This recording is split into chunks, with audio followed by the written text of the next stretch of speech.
Անհամբեր սպասում ենք այդ պահին, որ դիմավորենք, որտեղ դժոխքի միջով ենք անցել։ Չվատախտակին Դուբայից ու Աբու Դաբիից չեղարկված չվերթներին հաջորդում է Բեյրութինը, ժամանել է։ Ինքնաթիռն արդեն գետնին է հայրենիքում, հիմա հանգիստ են։ Լիբանան փառատոնի մասնակցելու համար գնացած Երևան նվագախումբ համույթի անդամների անհանգիստ ծնողներն են ասում կիսաթած աչքերով։ Քաղաքը անմիջապես իրենց աչքի առաջ էր ու ականատես եղել են այդ ռմբակոծություններին։ Անհանգիստ է արդեն մի քանի օր է, նոր չի։ Անհամբեր սպասում էինք։ Ում ենք սպասում դուք։ Թորնիկիս։ ԱԳՆ ջանքերով Երևանի քաղաքապետարանի Երևան երիտասարդական նվագախումբը 87 անց հատուկ չվերթով ժամանակից շուտ մարտի 8-ի փոխարեն մարտի 4-ին կարողացավ վերադառնալ Երևան։ Սկզբից շատ անհանգիստ էինք, բայց հետո արդեն հանգստացանք, որ իմացանք շուտ ենք գնալու։ Իսկ այնտեղ ինչ որ բաներ տեսել եք, Հա, տեսել ենք, հյուրանոցից երևում էր, որ պատուհանից նայում ենք, այնտեղ մի քանի պայթյուն ներված էր։ Դեսպան Սարմեն Բաղդասարյանը եւ դեսպանության դիվանագետներն են իրականացրել ռմբահարվող տարածքներով դեպի օդանավակայան համույթի տեղափոխման ու ուղեկցման աշխատանքները։ Փետրվարի 22-ից էին Լիբանանում նախատեսված 3 համերգից 2-ը հասցրել են տալ, նույնիսկ մարտի 1-ին։ Բացօթյա համերգ ենք ունեցել հենց ամսի 28-ից երեկը նախքան գործողությունների սկսվելը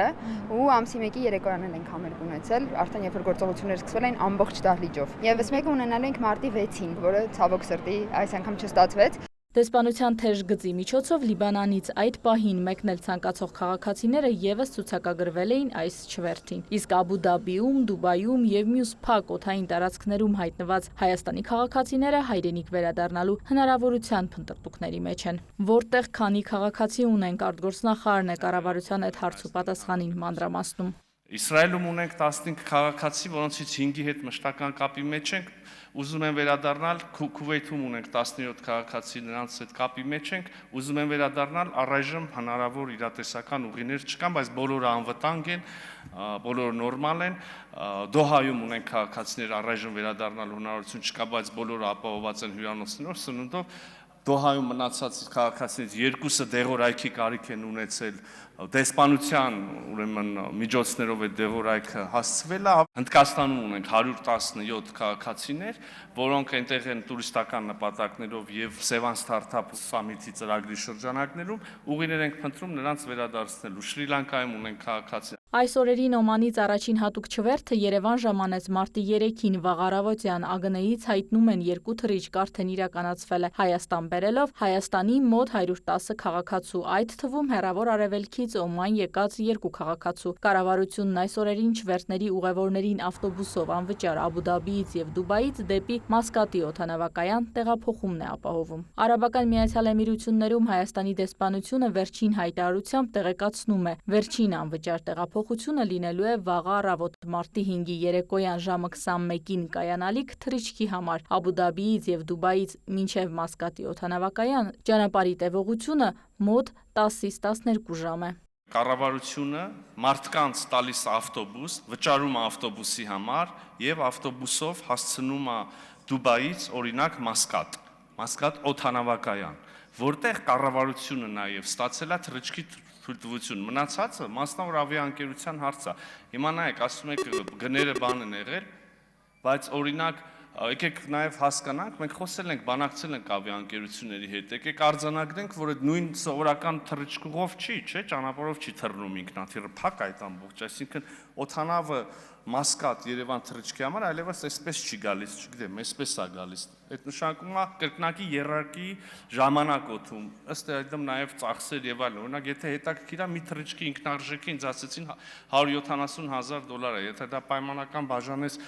ասենք, չգիտեմ, 200 քաղաքացու վրա արդեն կարաս ֆիքսես, որ ինքնարժեքը մեծ տոկոս է։ Ես իսկապես չեմ իմանում գները։ Ես որպես կառավարության անդամ հոգ եմ տարել այն մասին, որ մեր քաղաքացիները տուն վերադառնալու հնարավորություն ունենան։ Արտգործնախարարի խոսնակ Անի Բադալյանը լուրերին տեղեկացրեց Մասկատ Երևան մարտի 4-ին կայանալիք թռիչքի համար Օման տեղափոխման նպատակով գրանցվել են 118 քաղաքացի, որից 43-ը մեկնելու են Աբու Դաբիից, իսկ 75-ը Դուբայից։ Տոմսերի բարձր գները վերջին օրերի ամենակննարկվող հարցն է։ Ինձ հետ Facebook-ում զրուցած Հայաստանի քաղաքացիներից մեկը ընտանիքի 4 անդամով Դուբայ հանգստանալու էին գնացել։ Ամսի 2-ին պիտի վերադառնային, բայց չվերթը չեղարկվել էր։ Հիմա նոր տոմս են գնել կազմել ամսի 5-ի համար։ Առավոտյան Հայաստանի դեսպանության կազմակերպած անվճար տրանսֆերով գնալու են Օման։ Մեկ տոմսի արժեքը 1100 եվրո առանց ուղեբեռի։ Մեկ այլ զրուցակից նշեց, տոմս գնել պարզապես ֆինանսապես չեն կարող, վերադարձի տոմսի համար, որը չեղարկվել է, արդեն վճարել էին։ Այս օրերին էլ գները բարձր են։ Մեկ ուրիշը լուսանկար ուղարկեց փետրվարի 28-ին վերադառնալիս են եղել Հայաստան, երբ սկսվել է պատերազմը։ Ինքնաթիռը 6 ժամ օդում է մնացել, հետո կրկին վերադարձել Աբու Դաբի։